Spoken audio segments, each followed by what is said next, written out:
Hello,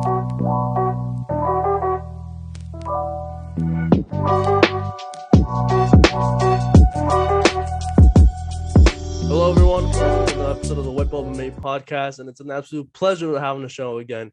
Anthony Romero, one of the OGs, one of the first interviews of the show. He's been doing a lot since we last talked. He just had a crazy win in his last fight at Fury 60 with a jumping knee. It went viral all over the place. He also opened up his own gym. So, Anthony, I know kind of threw a lot there on that intro, but how you been, my man? Yeah, I've been great. How about you? I've been good, man. Like I said at the beginning, man, you're one of the OGs, man. If it wasn't because of you, I would have never gotten all these other interviews that just got after, man. So yeah, Anthony, tell us a little bit about that, that jumping knee knockout that went viral in your last fight, man. I saw that you were training at Glory MMA. Like, you've been kind of like jumping around all over the place a little like that. So tell us about like the preparation for that fight and how that came about.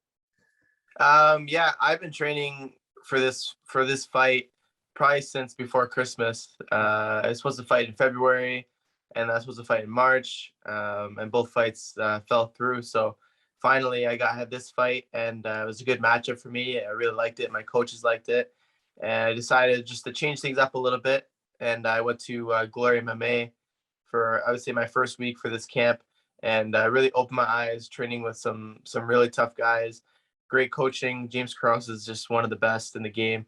And he's really helped me a lot.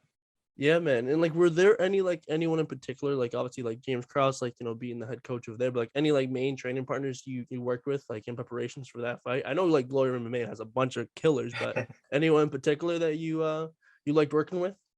Well, it's funny enough. I trained with former opponent Mike Breeden. He was over there. So real nice guy, really treated me like family.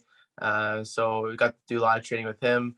David Onama was there as well. So there's a bunch of guys, Jeff Molina, like I could go on a whole list of guys that were there to train with. And it was really cool to be in an environment full of like UFC fighters and just to have that energy. So it was really, really cool.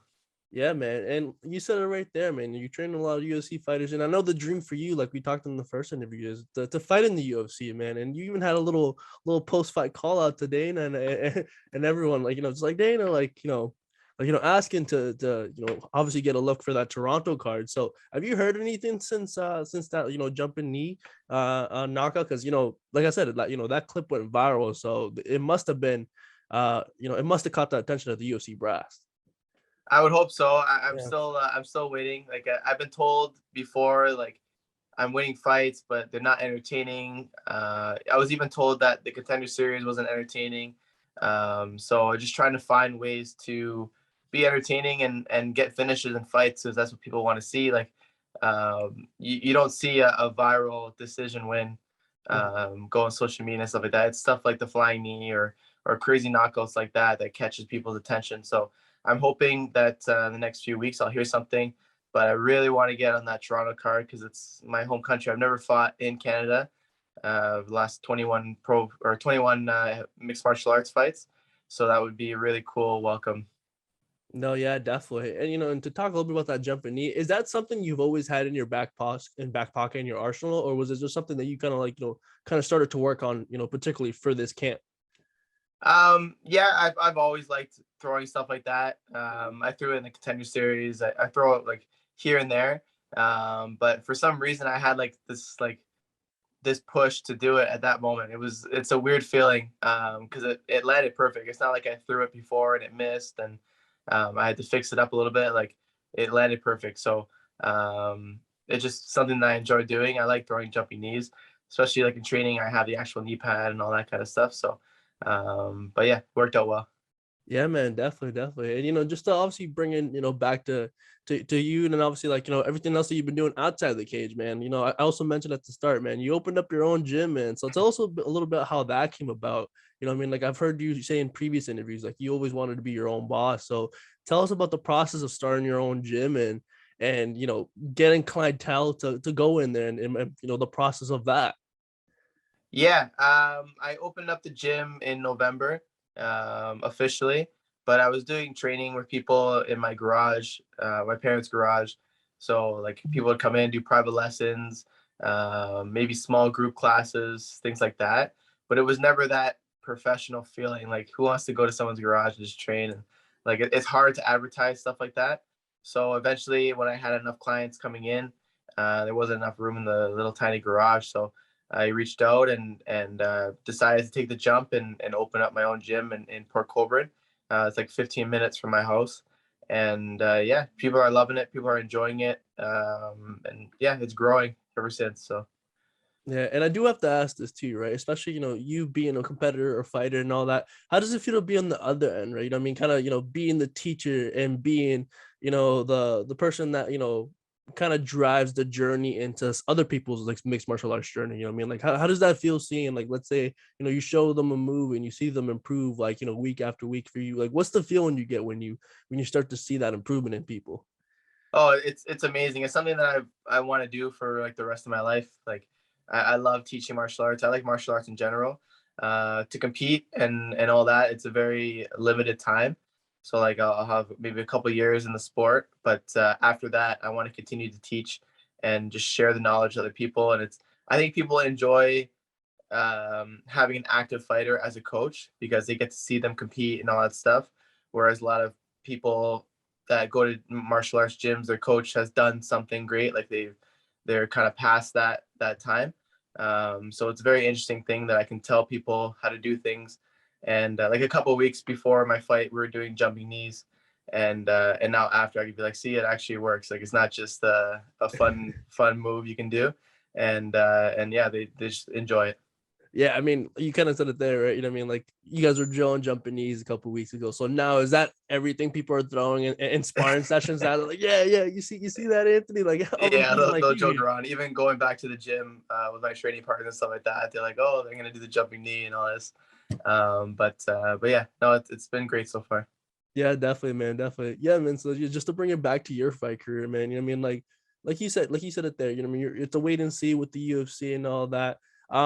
In terms of, like, let's say, whenever that Toronto card does get announced, in the meanwhile, prior to that, do you kind of want to get a couple more fights under your belt to, obviously, you know, um, put more fights, more experience in your record, or is it kind of one of those like wait and see what your management says and go from there?